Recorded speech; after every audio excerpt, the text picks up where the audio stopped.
Hola, buenas noches.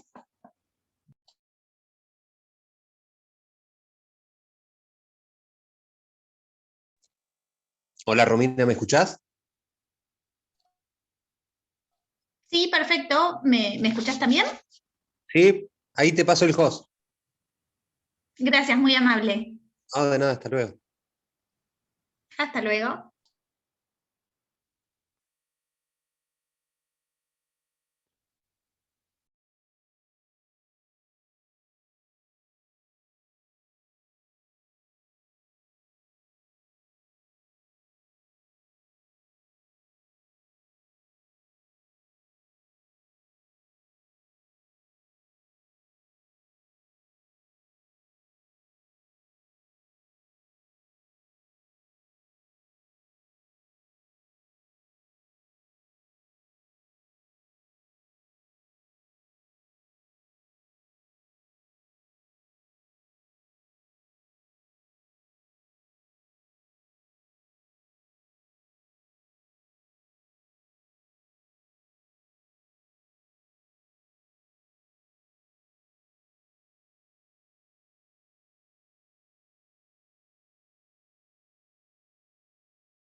Buenas noches.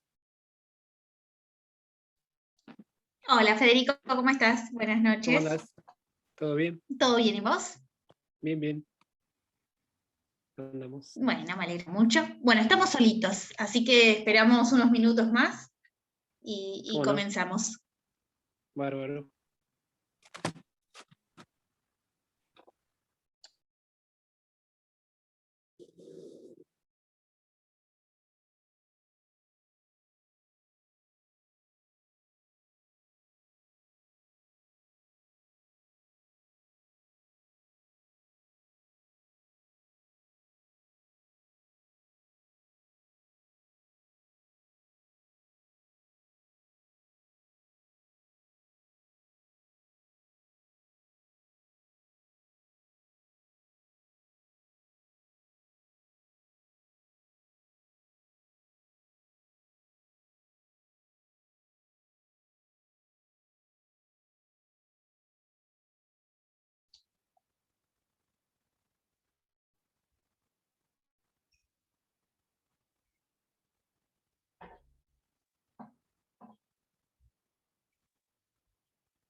Buenas noches.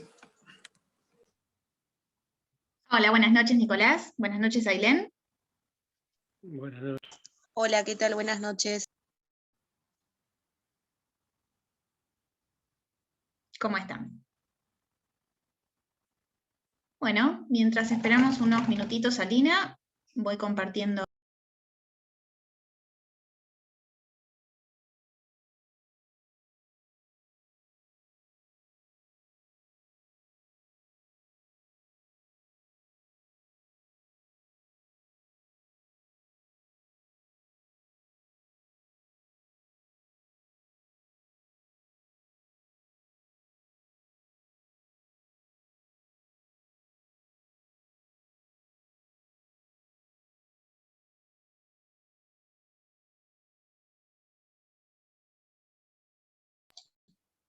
¿Pueden verlo correctamente? ¿Me escuchan bien?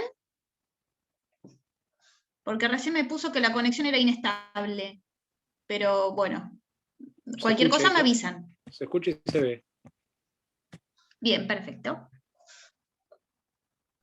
Por ahora, perfecto. Bueno, vamos a comenzar entonces. Bárbaro, muchas gracias por avisarme, chicos. Vamos a comenzar entonces con esta temática que es el derecho internacional penal, ¿sí? La segunda unidad que correspondía para la resolución del problema número 5, que es el que nos aborda, bueno, a realizar el día de la fecha. Bueno, al respecto, vamos a ver específicamente, como para adentrarnos un poquito en la temática, de qué forma se gesta el derecho internacional penal, cómo ha sido este desarrollo progresivo del derecho internacional hasta llegar a, por supuesto, tales circunstancias, y de esa forma justamente prever, en este caso, la responsabilidad internacional del individuo, ¿sí? De las personas físicas. Así que esto es lo que veremos a partir del día de hoy, y bueno, la clase de hoy y la del próximo miércoles. Bien, al respecto justamente esto que les cuento tiene que ver con el reconocimiento de la responsabilidad penal hacia el individuo, el hecho de la tipificación de conductas como ilícitas, como así también la instauración de establecimientos, o sea, el establecimiento de jurisdicciones internacionales que tienen por fin, en este caso, justamente juzgar a los responsables de la comisión de estos ilícitos internacionales, es lo que ha dado nacimiento al derecho internacional penal como tal, siendo el derecho internacional justamente una rama autónoma del derecho internacional público. Bien, vamos a su concepto. Cuando hablamos de derecho internacional penal, nos estamos refiriendo al cuerpo de normas jurídicas de fuente internacional, cuyo objeto es el de tipificar conductas como ilícitas, atribuyéndoles el carácter, ya sea de delitos o de crímenes internacionales, imputando una responsabilidad de naturaleza penal a aquellos individuos que con intención y conocimiento hubieran incurrido en la realización de tales conductas. Esto a quienes hayan cursado hasta la fecha, imagino, derecho penal, les resultará conocido, ya que hablamos de la tipificación de conductas y en base a dicha atribución de responsabilidad es que, en este caso, un tribunal, pero en este caso de índole internacional, es el que dispondrá la respectiva sanción por este accionar llevado a cabo, tanto con intención como con conocimiento de la conducta llevada a cabo, y que por supuesto infringe normativa del derecho internacional general. ¿A qué nos referimos específicamente en este caso? Justamente a la violación de normas imperativas o ius cogens, ¿sí? Que ya hemos hablado a lo largo del resto del curso, es decir, el conjunto de normas que tienen por finalidad justamente proteger, velar por valores fundamentales para la comunidad internacional en su conjunto, es decir, la paz, la seguridad internacionales, la vida y la dignidad de las personas, ¿sí? Es decir, este conjunto de valores fundamentales para la comunidad internacional, que está justamente protegido por estas normas imperativas, su violación implica la comisión de crímenes internacionales, ¿sí? Estos crímenes internacionales como tales hoy están tipificados en el Estatuto de Roma, que da nacimiento a la Corte Penal Internacional. Al final de toda la evolución histórica llegaremos específicamente a la Corte Penal Internacional, pero ya para adelantarles, estamos hablando en este caso de una tipificación de estos crímenes dispuestos en el Estatuto, que son específicamente los crímenes de guerra, los crímenes de lesa humanidad, el genocidio y el crimen de agresión. Bien. Veamos ahora cómo ha sido la evolución histórica, porque tengamos en cuenta, por supuesto, chicos, cualquier, como siempre, duda, cuestión, me interrumpen, eso ya lo saben, de más está aclararlo, pero vamos a la evolución histórica. ¿Por qué? Porque justamente la responsabilidad internacional del individuo en materia penal es lo que da nacimiento, da origen al derecho internacional penal. Obviamente, esta evolución se basa en una serie de convenios, de regulaciones convencionales entre los estados que han dado inicio a esta temática, porque tengamos en cuenta que con anterioridad a estas convenciones, a esta evolución que hubo, este desarrollo progresivo en materia penal internacional, solamente los estados eran pasibles de responder, ¿sí? De atribuir la responsabilidad internacional como lo vimos. Pero en este caso, esa responsabilidad habría de ser siempre de índole civil, no de índole penal, por supuesto. O sea, un Estado, hablando burdamente, no puede ser encarcelado como tal, solamente las personas físicas. Así que hasta estos momentos solamente era pasible de responsabilidad, de atribución de responsabilidad los Estados. A partir de aquí, las personas físicas habrán de ser susceptibles de responder por los ilícitos que cometieran como tales. Y de allí vamos a ver esta evolución histórica al respecto. Bien, como todo comienzo, y un poco en vista de lo que veíamos en la clase pasada en materia de Derecho Internacional Humanitario, los inicios de estas convenciones, de esta normativa, está dada justamente por las atrocidades que se cometían en los marcos de los conflictos armados. Específicamente lo que tiene que ver con el Tratado de Versalles, que se da en 1919, tiene como antecedente, bueno, las matanzas y atrocidades que se producían en el marco de la Primera Guerra Mundial. Este tratado tuvo, en este caso, bueno, fue un acuerdo que se celebra entre los aliados por un lado y las potencias asociadas al eje, Alemania por el otro, y en el mismo se dispuso que en este caso el emperador alemán Guillermo II, quien era por supuesto quien comandaba las tropas, el jefe de Estado en ese momento, se lo consideró culpable de ofensa suprema a la moral internacional y a la autoridad sagrada de los tratados. ¿Esto qué implicaba? Que iba a ser juzgado por un tribunal que se constituiría a tales efectos, y se le respetarían, bueno, las mínimas garantías procesales suficientes para que pudiera llevar a cabo su defensa en el marco del proceso. Ahora bien, más allá de esta voluntad política que existió en ese momento de enjuiciar a este emperador por los crímenes que se habían cometido en ese momento, la misma no pudo llevarse a cabo. ¿Por qué? Guillermo II se había exiliado en ese momento en los Países Bajos. Los Países Bajos consideraban en primera instancia que los delitos por los cuales se los estaba acusando a este sujeto no eran considerados, estos ilícitos no eran considerados delitos como tales en el marco interno, la normativa interna de los Países Bajos. Por lo tanto, esa era la primera cuestión por la cual se excluía la posibilidad de extradición. Asimismo, los Países Bajos no habían firmado ningún tipo de tratado con otros estados en materia de extradición donde estuviera esta causal dispuesta como una posibilidad de extradición de Guillermo II. Así que también la deja de lado. Y en una tercera instancia, los Países Bajos alegan el mismo, porque en este caso no había los Países Bajos consideraban que esto se trataba más de una cuestión de índole política que de persecución criminal. ¿Por qué? Porque en este momento en el que estamos hablando, 1919, justamente la decisión del jefe de Estado de ir a la guerra, como se había producido, se encontraba dentro de una de las posibles prerrogativas del soberano en ese momento.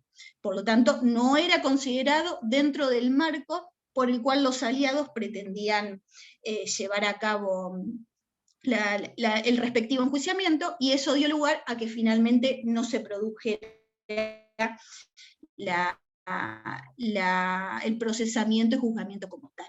Asimismo, también se había dispuesto en el marco de este Tratado de Versalles que aquellos miembros del gobierno alemán, aquellos nacionales que hubieran sido acusados de violar las leyes y costumbres de la guerra, también serían entregados, en este caso por el gobierno alemán, para que los tribunales, este tribunal especial conformado por las potencias, en este caso de los aliados, llevaran a cabo el juzgamiento de dichas personas. Bueno, esto tampoco finalmente se lleva a cabo, teniendo en cuenta que el gobierno que se había formado en ese momento alemán, bueno, era naciente, era muy precoz, era un nuevo gobierno.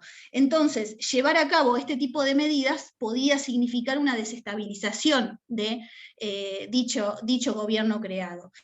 Entonces tampoco finalmente se los entrega, pero se dispone que la Corte Suprema alemana en ese momento iba a proceder a juzgarlos en base a una lista que iba a ser, sí, en este caso, creada por los aliados. O sea, los aliados iban a indicar qué nacionales, qué funcionarios, en este caso alemanes, habrían de ser juzgados por la Alemania, el gobierno alemán que se había conformado en ese momento.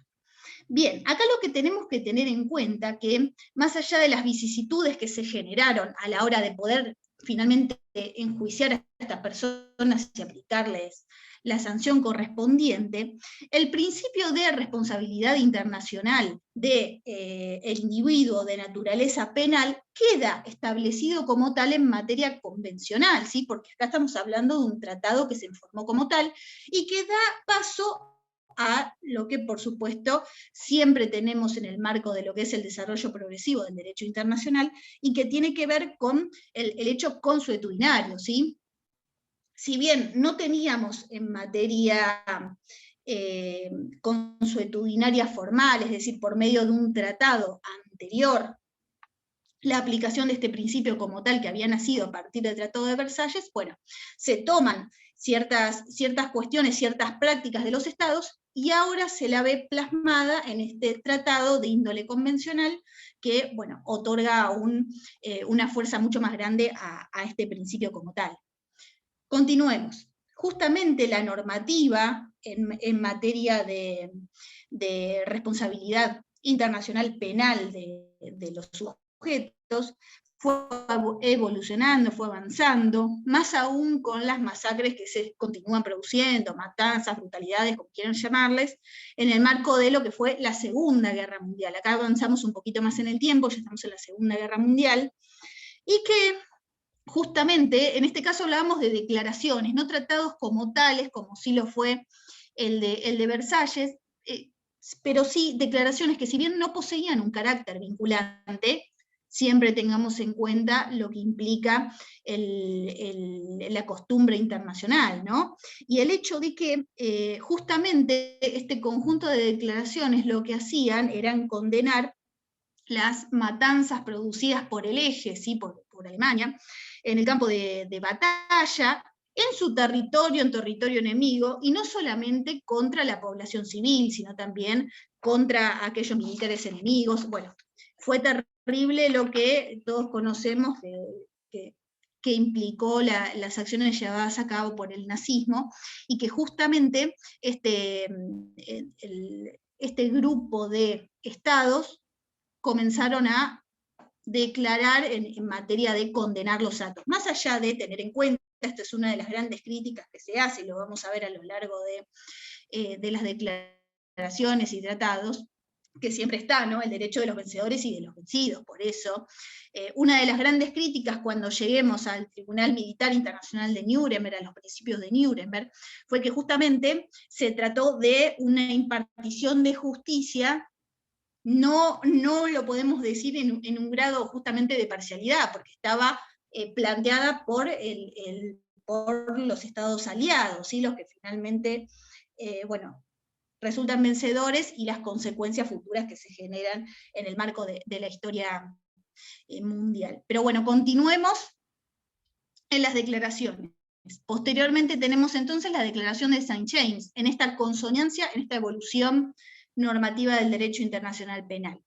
En la misma se estableció, por supuesto, el juzgamiento a través de canales, en este caso de justicia organizada, de aquellos culpables o responsables de la comisión de crímenes de guerra. Acá siempre hablamos de instancias donde lo que se está juzgando son crímenes que se hayan cometido en el marco de un conflicto armado, crímenes de guerra, ¿sí?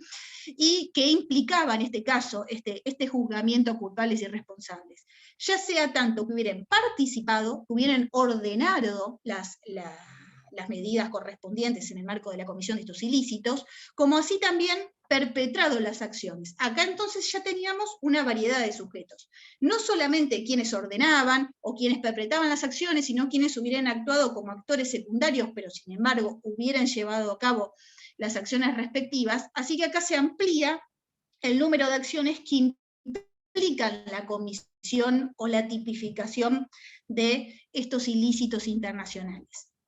Posteriormente tenemos la Declaración de Moscú sobre atrocidades. Esta es firmada específicamente por Estados Unidos, por el Reino Unido y por la Unión de Repúblicas Socialistas Soviéticas, donde se expresó que una vez que se concediera el armisticio a Alemania, los oficiales alemanes y todos aquellos miembros del partido nazi que hubieran sido responsables, por supuesto, de la comisión de estos crímenes, de estas brutalidades, iban a ser entregados a los países donde tales crímenes hubieran cometido, para ser juzgados en dichos estados y en base a la normativa interna de estos estados. Acá tenemos cómo, fíjense, si bien no se creaba un tribunal, este es como una especie de alternativa en el marco de la evolución. Acá no se hablaba de la creación de un tribunal a tales efectos, sino que estas personas, estos imputados, iban a ser entregados a los estados donde se habían cometido tales ilícitos, y conforme la normativa interna de los mismos, iban a ser juzgados como tales. Posteriormente tenemos la Declaración de Potsdam, esta es del año 1945, donde también continúa esta voluntad justamente de juzgar a los grandes criminales de guerra en base a las matanzas que se produjeron en todos estos periodos, que bueno, estas cuestiones ya las conocen, datan de la historia, y que implicaban, ¿no? Justamente se va avanzando en esta circunstancia, en la importancia en realidad de llegar a un acuerdo en el marco de juzgamiento de estas personas en base a los crímenes que habían cometido.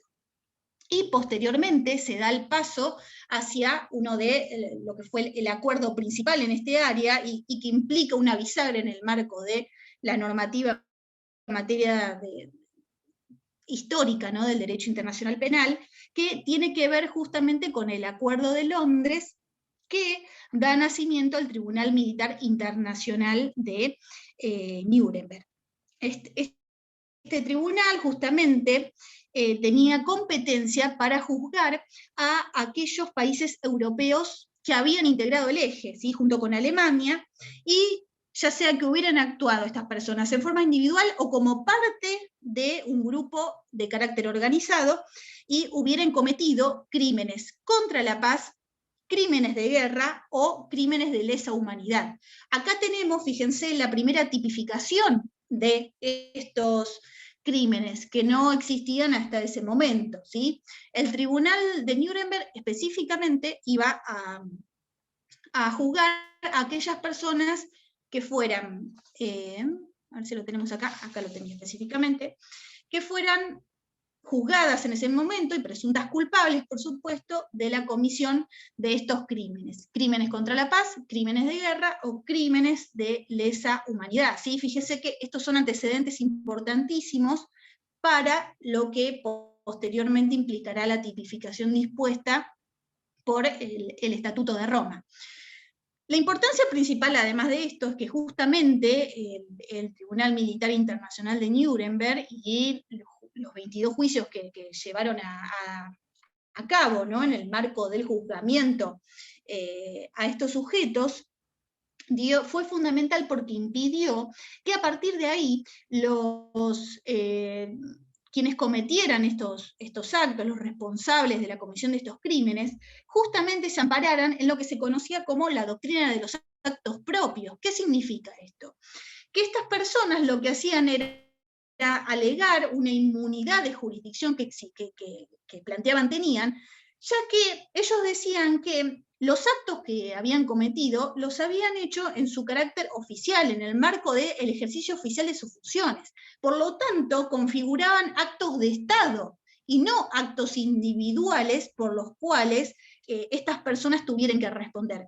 Bueno, ahora como veremos a continuación los principios de Nuremberg que se establecieron en tales circunstancias, ahí veremos cómo esta doctrina ya no pudo ser alegada como una defensa y que implicara que se cometían en realidad las realizaba el Estado, y no estas personas en su carácter de individualidad y responsabilidad frente a la comunidad internacional en su conjunto por, bueno, los crímenes terribles que habían cometido.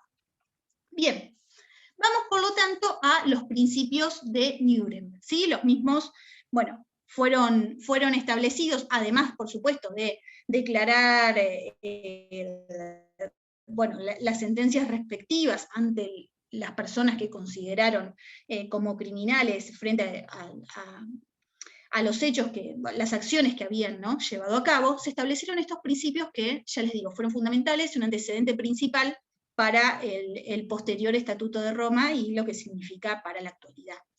Bueno, el primer principio justamente lo que afirma es la existencia de responsabilidad individual por la comisión de delitos internacionales. Esto que les comentaba recién.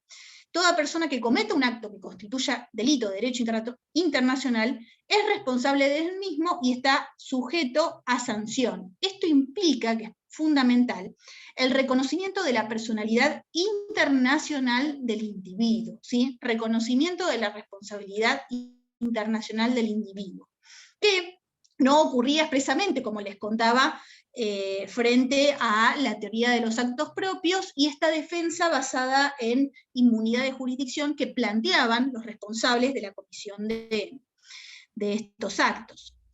Bien, el segundo principio tiene que ver con una relación específica entre el derecho interno y el derecho internacional, y que ha de tener que ver con esto que charlábamos hace un ratito frente al exilio de Guillermo II. ¿Por qué? Porque ¿qué se dice qué se establece en este caso, en este principio? Que se va a establecer la existencia del crimen internacional con independencia de que esta acción tipificada internacionalmente sea o no un delito en materia interna del Estado, ¿sí? El hecho de que el derecho interno no imponga una pena alguna por un acto que constituya delito de derecho internacional, no exime de responsabilidad en derecho internacional a quien lo haya cometido. Así específicamente lo establece el artículo, ¿sí? El principio así está normado. ¿Qué quiere decir entonces esto? Que más allá de que se considere o no una acción ilícita en el marco del derecho interno, sí habrá de tener que responder en materia internacional penal si así estuviera establecido como tal. Bien, no hay posibilidad de exclusión, ¿sí? En este caso, al no estar reconocido en el ámbito interno. Vamos al principio tercero, ¿sí? Que habla sobre la defensa basada en la capacidad oficial. Esto también tiene que ver con lo que charlábamos hace un ratito acerca de los actos propios. Justamente implica que esta persona, este imputado, no pueda alegar como defensa, al momento de llevarse a cabo el proceso correspondiente, no podrá invocar inmunidad jurisdiccional del Estado. Les leo específicamente lo que dice el Tribunal de Nuremberg al respecto. Dice: el principio de derecho internacional, que bajo determinadas circunstancias protege a los representantes de los estados, no puede ser aplicado a actos que son condenados como criminales por el derecho internacional. Los autores de estos actos no pueden refugiarse detrás de su posición oficial en orden a ser liberados del castigo. Así que bueno, fíjense la importancia en materia de evolución y aplicación de la normativa sobre la evolución, ¿no?, justamente del derecho y el otorgarle responsabilidad internacional al sujeto correspondiente por los actos que hubiere cometido en materia ilícita, en materia criminal. Bien, vamos al principio cuarto. El principio cuarto tiene que ver justamente con el problema a resolver. ¿Por qué? Porque habla de defensa de obediencia debida a órdenes superiores, ¿sí? ¿Qué dice al respecto el principio? Que el hecho de que una persona haya actuado en cumplimiento de una orden de su gobierno o de un superior jerárquico no le exime de responsabilidad conforme al derecho internacional si efectivamente ha tenido la posibilidad moral de opción. ¿A qué vamos con esto? Al famoso principio de jures, ¿sí? Que se llama, el principio de jures tiene que ver con esta posibilidad moral de acción. ¿Qué quiere decir esto? Que justamente el tribunal establece que no se podrá alegar esta defensa en el caso de que hubiera existido, o sea, no se exonera de defensa al aplicar este artículo, este principio, pero lo que sí quiere decir es que se podrá mitigar el grado de responsabilidad si la persona al momento de alegar tal circunstancia, esta posibilidad moral de opción, indica, y por supuesto prueba, que esa es la clave principal, que pruebe que en caso de no haber cumplido esta orden, su vida estaba sujeta a un peligro inminente, es decir, o sea, directamente lo hubieran matado, o que hubieran matado a un cercano a dicha persona que está alegando. Entonces, solamente se podrá mitigar esta responsabilidad si existe esta posibilidad de acción, que no tenía otra opción sobre la cual poder actuar debido a que se encontraba en peligro su vida o la de una persona cercana. Así, frente a estas circunstancias, esta responsabilidad se mitiga, pero no se exonera, ¿sí? Esto ténganlo en cuenta. No es, por lo tanto, una causa susceptible de poder ser dispuesta como tal y que surta efectos para desvincularse totalmente de la responsabilidad por la comisión de un ilícito, ¿sí? Recuerden, en materia argentina, lo que ha significado, ¿no? La ley de obediencia debida y todo lo que ha sido para la historia argentina, tiene que ver justamente con esto, ¿no? La imposibilidad de poder alegar que se estaban cumpliendo órdenes de un superior si no se puede probar que en caso de no aplicar dichas órdenes, directamente peligraba la vida de uno en un grado extremo, pero siempre tiene que ser de carácter probable. Bien. Vamos al principio quinto, que tiene que ver con las garantías del debido proceso, ¿sí? Las garantías que se le tienen que asegurar a la persona al momento de ser juzgada en el marco de estos tribunales.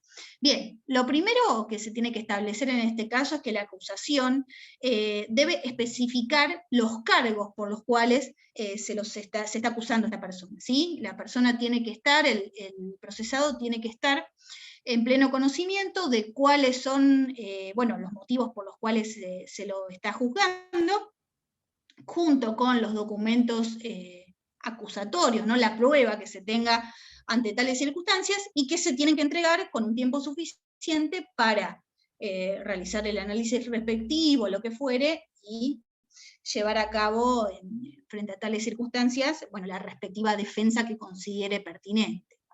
Asimismo, en una etapa de carácter preliminar, el acusado tiene el derecho de poder llevar a cabo su respectiva defensa, las explicaciones que considere pertinentes de por qué llevó a cabo tales acciones, o que lo eximan de llevar a cabo dichas acciones por las cuales se lo está acusando, y ya les digo, dar su respectiva defensa en tales circunstancias. A su vez, se prevé un examen preliminar del caso, ¿sí? Como una instancia media, la cual tiene que ser traducida al idioma del imputado, cuestión que siempre esté en pleno conocimiento de las causas, por supuesto, sobre las cuales se lo está imputando, las pruebas que existen a tales fines, cuál es el debate del proceso que se está llevando a cabo, y que, ni hablar que puede entender el marco de todas estas circunstancias, porque hacen justamente a su derecho de defensa. Asimismo, el imputado en este caso puede llevar a cabo su propia defensa, o, por supuesto, tener una asistencia o consejo técnico, es decir, un letrado, lo que fuere en materia técnico, que lo asesore y patrocine en el marco del proceso que se está llevando en su contra. Y, por supuesto, tendrá asimismo el derecho de presentar todas aquellas pruebas, toda aquella evidencia que haga a su defensa y considere su falta de su libertad, o sea, su falta de comisión de los hechos que se le están arrogando como tal. Bien, esto hace lo que significan justamente las garantías del debido proceso. Para pasar, en este caso, vemos esta primera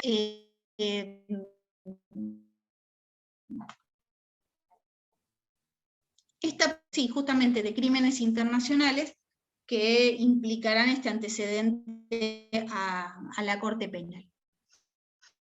Bien, acá específicamente se los dejo. ¿Qué se entiende por delitos contra la paz, delitos de guerra y delitos contra la humanidad, ¿sí? Específicamente están tipificadas las conductas. Acá, por ejemplo, como lo vemos, delitos contra la humanidad, el asesinato, exterminio, esclavitud, deportación y otros actos inhumanos cometidos contra cualquier población civil, persecuciones por motivos políticos, raciales o religiosos, cuestiones tales que tales actos sean cometidos o llevados a cabo al perpetrar un delito contra la paz, un crimen de guerra o en relación con él. Esto tiene una amplia connotación con lo que fue en su momento el tratado que establece el delito de genocidio como tal. Así, estos son todos antecedentes muy importantes, una importancia sumamente superior en los años venideros, a partir de la conformación, como veremos ahora seguidamente, del Tribunal Penal Internacional para la ex Yugoslavia y para Ruanda, en base, bueno, a los asesinatos en materia étnica que se produjeron en ese momento, tanto en Ruanda como en Bosnia. Bueno, ahora vamos a charlar al respecto. Y por último, el séptimo principio, que habla justamente de la complicidad en la comisión de estos delitos contra la paz, delitos de guerra, y delitos contra la humanidad. ¿Sí? Acá habla de la responsabilidad internacional penal de aquellas personas que actúan en participación de quienes los cometieren, ¿sí? Es decir, los cómplices de la comisión de estos actos aberrantes. Tengamos en cuenta que estos principios fueron incorporados por la Asamblea General de las Naciones Unidas, de acuerdo a la resolución número 95, donde se reconocen estos principios como tales y su valor, no solo para el derecho internacional penal, ¿no? Sino para la comunidad internacional en su conjunto, y en base a la protección de normas ius cogens, ¿sí? Los valores fundamentales para la comunidad internacional. ¿Cómo venimos hasta acá? ¿Todo bien? ¿Bárbaro? Bien. Vamos, bárbaro, muy bien. Vamos ahora entonces a ver, bueno, justamente cómo fueron aplicadas todas estas cuestiones. Acá ya estamos en la década de los 90. Pero para hacer este reconto de normativas, lo que fueron los principios de Nuremberg, como así también en esta etapa tenemos las convenciones de Ginebra, que vimos la clase pasada con todos sus efectos en este área, y que fueron aplicados justamente en estos tribunales internacionales. Su aplicación tuvo que ver específicamente, tanto en el año 1993 como en 1994, a partir de, bueno, las terribles violaciones que se estaban produciendo en materia de derecho internacional humanitario, en base a conflictos armados, tanto de carácter interno como de índole internacional. Veamos, nos tenemos que situar un poco en este contexto histórico, y bueno, las guerras que existían en ese momento, no solo entre, o sea, no en materia internacional, sino entre etnias, entre grupos armados, dentro del mismo Estado, o determinadas facciones del Estado contra el ejército oficial, y las consecuencias que se daban en materia de matanzas, de liquidación, más que nada étnica, y todo lo que tiene que ver con el genocidio. ¿Sí? Estos tribunales, ad hoc, ¿sí? Al efecto, se llaman, fueron creados ambos por el Consejo de Seguridad, porque justamente tenían por finalidad, el Consejo de Seguridad tiene la aptitud para crear estos tribunales, justamente para llevar a cabo el enjuiciamiento a los responsables de estas violaciones a los derechos humanos, específicamente en este caso al derecho internacional humanitario como tal, y justamente con el objeto principal de volver, ¿no?, a obtener esta paz y seguridad internacionales. El Consejo de Seguridad, como sabemos muy bien, interviene ante situaciones que pueden poner en peligro esta paz y seguridad internacionales, y frente a ello crea ambos tribunales. ¿Sí? Bien. ¿Qué hablábamos? Ahora hablaremos específicamente de cada uno, pero como les decía hoy, son tribunales ad hoc. ¿Qué significa? Tribunales al efecto. ¿Por qué? Porque tanto su jurisdicción y competencia se encontraban acotados a la comisión, o sea, a juzgar a responsables de la comisión de determinados crímenes internacionales frente a determinadas circunstancias y por un periodo de tiempo. Por eso no son jurisdicciones de carácter permanente.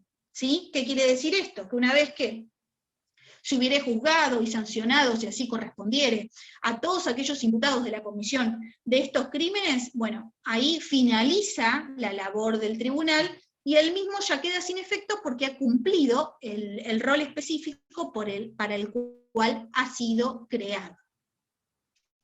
Bien, comencemos a este aspecto con el Tribunal Penal Internacional para la ex Yugoslavia. Bien, en este caso, justamente, se aplicó su competencia en base a las infracciones graves cometidas contra los convenios de Ginebra de 1949. ¿Sí? En este caso específicamente lo que se basó fue en juzgar, bueno, las tremendas violaciones que se habían cometido en materia de violaciones al derecho internacional humanitario, ¿sí? Que implicaba, por supuesto, la violación a leyes y costumbres de la guerra, y así, a su vez, la comisión de estos crímenes, en base a lo que es el genocidio, los crímenes de lesa humanidad, que específicamente veremos su tipificación en la próxima clase. Pero bien, ¿qué quiere decir esto? Que más allá de que estos estados, tengamos en cuenta, ¿no?, el contexto en el cual se encontraban todos estos estados en ese momento, más allá de que no estuvieran, o sea, se hubieran, sí, Federico. Una consulta. ¿Estos delitos prescriben? No prescriben, de ninguna manera, porque son de... Sí. O sea que Perdón, se puede perdón que te crear, interrumpí. un tribunal por delitos que sucedieron hace tiempo y se puede juzgar. Sí, no, sí, porque estamos hablando de esto vendrá posteriormente a suplirse a partir del Estatuto de Roma. Te explico en qué circunstancias. Ah, ok. Exacto, sí. Sí, Lina. Antes de Lina le contesto a Federico. Tanto el Tribunal Penal Internacional para Yugoslavia como el Tribunal para Ruanda, el Tribunal Penal Internacional para Ruanda, justamente lo que hizo fue, juzgar todos estos crímenes que se habían cometido en ese marco. Justamente, hoy, esto les quería contar, en el caso Mladic, se confirmó la sentencia dispuesta por el Tribunal Penal para la ex Yugoslavia, fue el 6, el 8 de junio, la semana pasada, frente a la cadena perpetua que se le dispuso a este ex jefe militar por los delitos que había cometido, por los crímenes internacionales por los cuales fue acusado en ese momento. O sea, hablábamos de genocidio, crímenes internacionales, era conocido como el carnicero de Srebrenica. Presten atención al problema. El carnicero de Srebrenica. Bueno, fue la mayor matanza que produjo esta persona durante el periodo de la Segunda Guerra Mundial, y que llevó a la matanza de 8.000 niños musulmanes, más, bueno, una cantidad, creo que 10.000 también personas. Fíjense la matanza increíble que significó. Fue un genocidio en realidad, porque todo esto correspondía a razones étnicas y a purificar la raza serbia. Así que fíjense lo que significó. Bueno, de las 11 imputaciones que se le aplicaron, 10 implicaron la condena perpetua. Y bueno, más allá de que la defensa en toda circunstancia apeló y quiso, que esta persona fuera exonerada y anular en fallo en sí, porque esta era la finalidad, finalmente se termina confirmando, y bueno, esta persona actualmente, por supuesto, está presa y lo estará por el resto de su vida. Es más, hubo muchas circunstancias en las cuales personas del mismo rango de este nacional serbo-bosnio que les cuento, se suicidaron o intentaban hacerlo. Es más, no me acuerdo el específico, Rademik, algo así es el apellido de otro imputado, que tal vez lo han sentido nombrar porque al momento en el que estaba leyendo la sentencia, ¿no?, por parte del tribunal, toma veneno ahí mismo y muere, se envenena a sí mismo en el marco de esa audiencia donde se le estaba dictando su sentencia por la comisión de estos crímenes internacionales, que por supuesto implican genocidio, crímenes de lesa humanidad. y que también implicó en el caso Mladic que estuviera 15 años prófugo, o sea, hubo 15 años hasta que esta persona pudiera finalmente ser capturada. Tiene un historial muy especial, su hija se suicidó cuando tenía 24 años, decían que se manejaba en el marco, en territorio holandés libremente, que iba al cementerio, que iba a ver partidos de fútbol, se creó una contingencia diplomática muy grande que implicó que esta persona finalmente fuera detenida, porque tengamos en cuenta que en estas circunstancias los estados prestan su colaboración para que la persona finalmente sea capturada y, sujeta a proceso judicial y sancionada, si así lo correspondiere. Pero fíjense que hablamos de delitos cometidos entre 1992 y 1995, y que hablamos 25 años, continúan en materia de procesamiento. Quedan muy poquitos ya, y eso hace que, justamente los tribunales dejen ya su labor, y quien intervenga sea la Corte Penal Internacional. Ahora, tengamos en cuenta al respecto que la Corte Penal no interviene en forma retroactiva, ¿sí? Es irretroactiva, sino que solamente comenzará a intervenir, o sea, su competencia, su jurisdicción, a partir de su entrada en vigencia, que se producirá en el año 2002, si bien el Estatuto de Roma se celebra en el año 1928, recién en 2002 es que comienza su vigencia luego de conformar la cantidad de ratificaciones necesarias para que ello ocurra. Así que en este aspecto, y por supuesto hablamos, Fede, de crímenes internacionales, es decir, cómo se prevé justamente que son acciones violatorias de normas imperativas, normas ius cogens, como decíamos hoy, el conjunto de normas que vela por los valores fundamentales de la comunidad en su conjunto, en ningún tipo de circunstancia implica que pueden ser prescriptos, y así lo establece específicamente, en base a esta evolución normativa, el Estatuto de Roma, ¿sí? Habla de la imprescriptibilidad de estos crímenes, que por lo tanto habrán de ser juzgados frente a cualquier circunstancia en el marco del tiempo. Lina. No, sí, es que creo que ya pues mencionaste, digamos, lo que yo iba a mencionar con respecto a lo que decía Federico, que pues yo estuve leyendo, y pues precisamente estos tribunales surgieron en la necesidad, pues nacieron conforme a la necesidad de que en ese entonces pues no existía la Corte Penal Internacional y se necesitaba juzgar esos crímenes que se habían cometido, pero o sea, son como casos muy aparte, porque esto, o sea, es una corte que va a sentenciar algo que ya pasó, y cosa que no pasa con, digamos, con la Corte Penal, que primero tiene, o sea, para que de verdad te pueda juzgar, tiene que ser porque ya ratificaste el Estatuto de Roma. Entonces, no, pues era como ese punto. Bueno, bárbaro, pero muy bien lo has entendido, Lina, exactamente es así. Y bueno, estas cuestiones justamente, como vos decís, Lina, son las que dieron la necesidad de la creación de un tribunal de carácter permanente.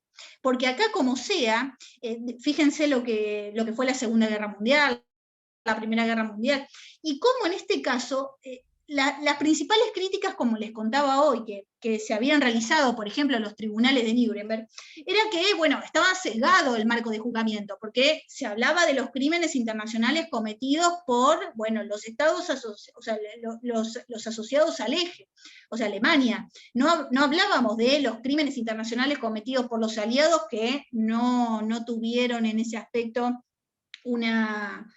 un juzgamiento, sino que estaba cegado a los vencidos.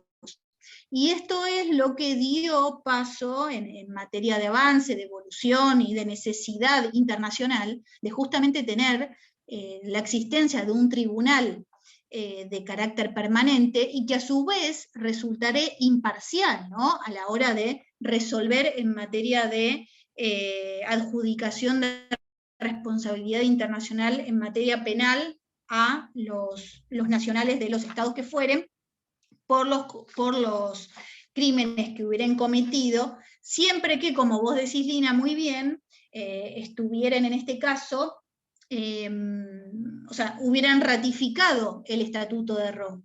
Tengamos acá en cuenta esto también, que bueno, tal vez lo veremos un poquito más en profundidad la próxima clase, pero justamente el Estatuto de Roma, como bien sabemos, no estamos hablando de derecho internacional en carácter consuetudinario ni nada por el estilo. Entonces, se producirá el juzgamiento siempre que los estados hubieran ratificado, ¿sí?, el Estatuto de Roma como tal. Ahora bien, cuando se trate de un nacional, de un estado que no hubiera ratificado tal estatuto, ¿qué pasa? Sí, o sea, se le informa, se lo comunica a dicho estado, y el estado puede sí, justamente, aceptar la competencia, en este caso del tribunal, y como tal, bueno, ese nacional habrá de ser juzgado, ¿sí? Pero siempre que el Estado lo acepte previamente. Voy a la realidad, vamos a la actualidad. Estados Unidos, por supuesto, no es parte del Estatuto de Roma, tampoco lo es China. ¿Recuerdan que les contaba la vez pasada en materia de responsabilidad internacional que había justamente un abogado argentino que pretendía justamente llevar a miembros del Partido Comunista Chino a la Corte Penal Internacional? De entrada, la Corte Penal Internacional tiene jurisdicción, tiene competencia para entender en los crímenes internacionales que charlábamos hoy al respecto, es decir, crímenes de guerra, crímenes de lesa humanidad, el crimen de agresión y el crimen de genocidio. Por lo tanto, no es que interviene en cualquier circunstancia, en cualquier ilícito, sino cuando se está ante la presencia de la comisión de estos crímenes internacionales. Y frente a estas circunstancias, bueno, primero tiene que darse esta tipificación penal, ¿no?, que se hubiera cometido esta acción. Y a su vez, China no es miembro, no es un Estado que hubiera ratificado el Estatuto de Roma. Así que, por lo tanto, en ese caso, el fiscal que intervenga en el caso, habrá de tener que hacer la comunicación respectiva al gobierno chino y aceptar la jurisdicción de la Corte. En caso contrario, no podrá llevar a cabo ningún tipo de accionar. Así que, bueno, las grandes potencias, fíjense que, bueno, no están en el marco del Estatuto de Roma como tal. Entonces, siempre volvemos un poco a charlar acerca de lo mismo, ¿no?, de lo que implica la comunidad internacional, la normativa que se dicta al efecto, y bueno, después la actuación de los estados, ¿no?, frente a la normativa existente. Sí, Lina, que te interrumpí. No, antes que pena, creo que yo te interrumpí a ti. Sino que, digamos, pues, por ejemplo, como tocar un caso que sé que en estos momentos se está juzgando en la corte, que es el de los crímenes que se cometieron en Afganistán. Lo que mencionabas, Estados Unidos no ha ratificado el Estatuto de Roma, pero Afganistán sí, y los crímenes se cometieron, fueron nacionales estadounidenses que cometieron los crímenes en suelo, pues, de Afganistán, y que en estos momentos se considera que la Corte sí tiene cómo juzgar estos delitos porque se cometieron en territorio de un país que ratificó el estatuto, pero que, digamos, se complica por un lado teniendo en cuenta que, pues, Estados Unidos obviamente no le gustó el hecho de que la Corte tiene jurisdicción, de que los puede investigar, porque pues ellos alegan que ellos no lo han ratificado como para que juzguen a sus nacionales. Y aparte que Estados Unidos hace parte del Consejo de Seguridad, entonces es mucho más complejo. Digamos que ahí es donde uno ve que hasta la misma Corte tiene sus restricciones, porque, o sea, estás juzgando a uno de los miembros del Consejo de Seguridad. Entonces ahí cómo se podría manejar eso, porque si mal no estoy, creo que Estados Unidos hizo como intervención fiscal, como una sanción fiscal en la Corte, porque ellos decidieron abrir ese proceso. Bueno, fíjense justamente la complejidad que significa, ¿no?, y las cuestiones políticas que están en el medio. A su vez, como ustedes recordarán, justamente Estados Unidos no es cualquier miembro en el marco del Consejo de Seguridad, sino que es un miembro permanente. Y el miembro permanente, como saben, tiene poder de veto ante tales circunstancias. Así que, bueno, fíjense justamente lo que vos comentás, Lina. Bueno, estas cuestiones, lo que implican en el marco de o sea, el marco político que hay detrás, ¿no? Una cuestión muy similar pasó en el marco de los delitos que cometieron los Cascos Azules. Eso es una película que se las recomiendo, muy, muy buena, se llama Secretos Peligrosos, está en YouTube.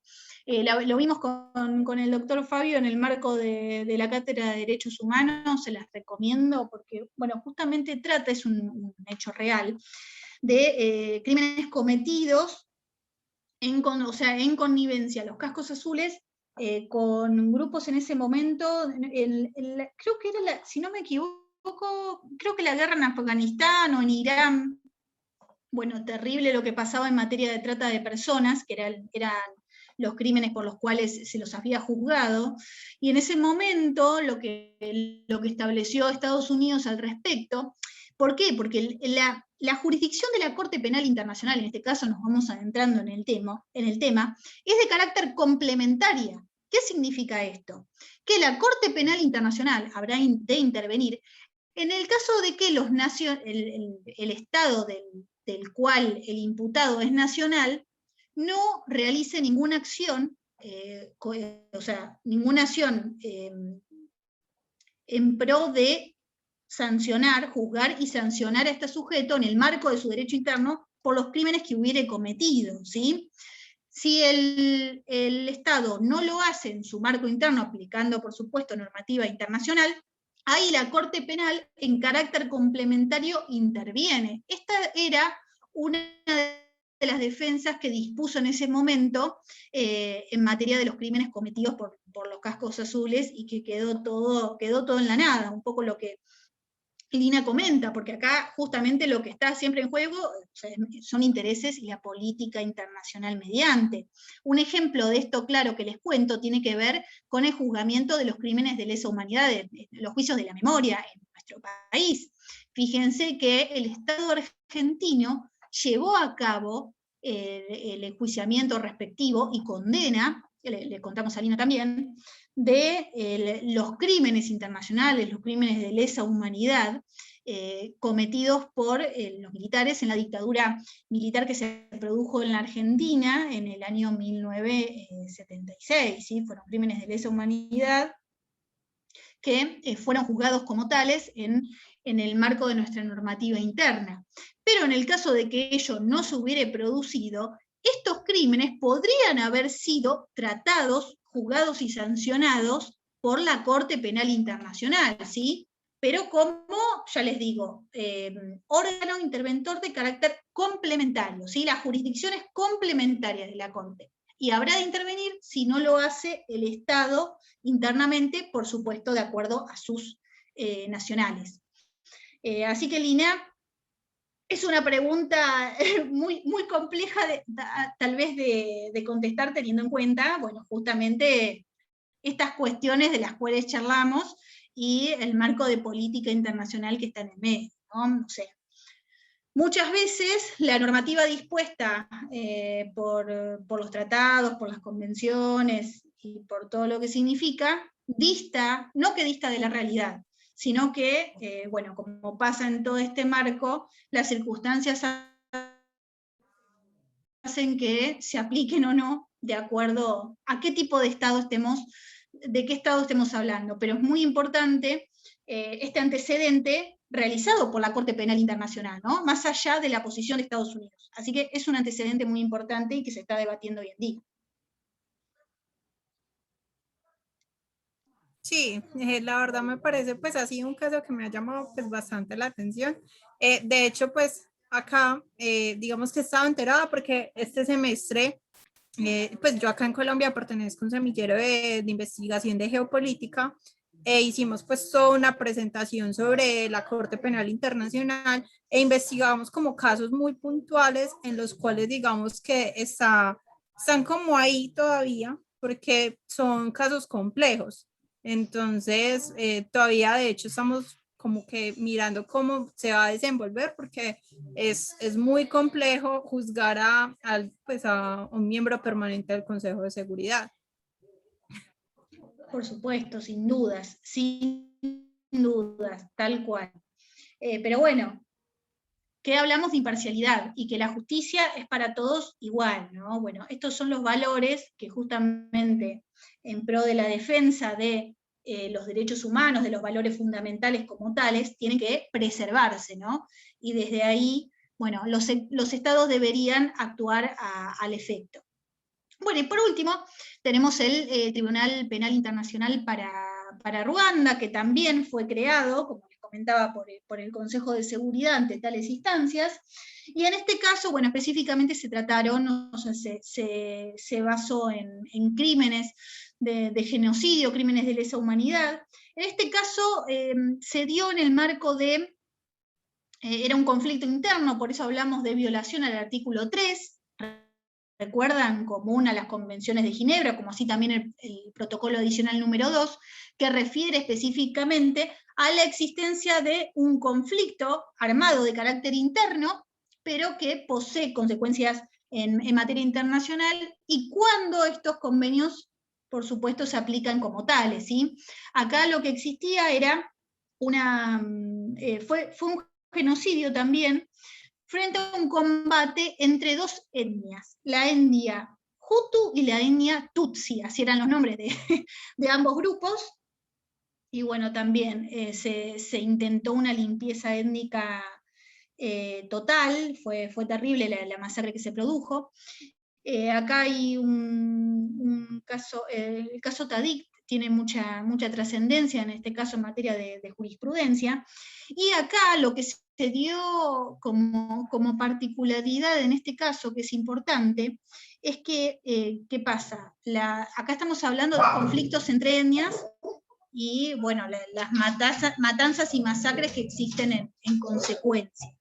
Y ello implicó una cantidad masiva de personas refugiadas que se trasladaban, o sea, pasaban las fronteras, en este caso de Ruanda, y se dirigían a otros territorios. Entonces, esto el Consejo de Seguridad justamente lo vio como un motivo que daba paso a la falta de, bueno, de velar, o sea, perdón, me trabé de nuevo, a la falta de seguridad y paz, o sea, al mantenimiento de la paz y la seguridad internacional, ahí me salió.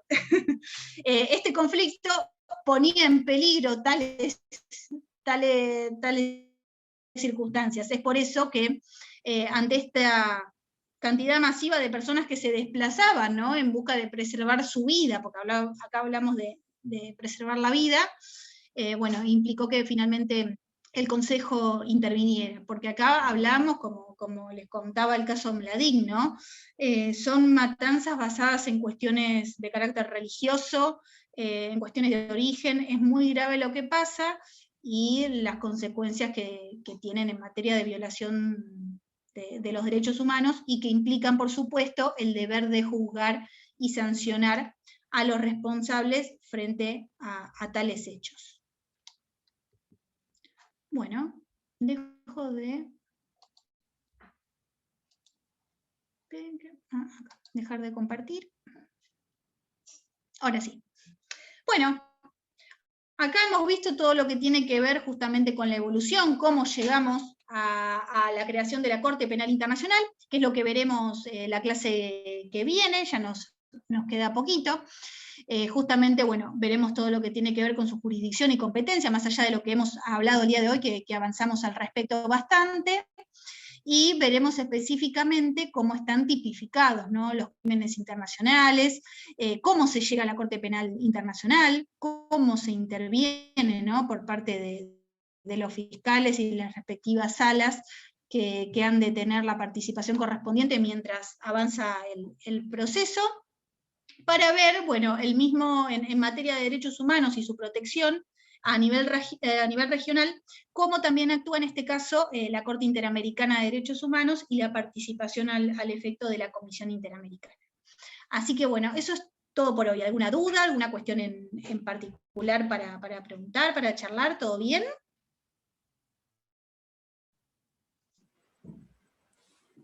Sí, profe, ¿Bien? todo bien. Yo tengo una sola consulta con respecto al trabajo. La Sí. fecha de entrega del trabajo número 5, ¿cuándo era? Que no tengo claro.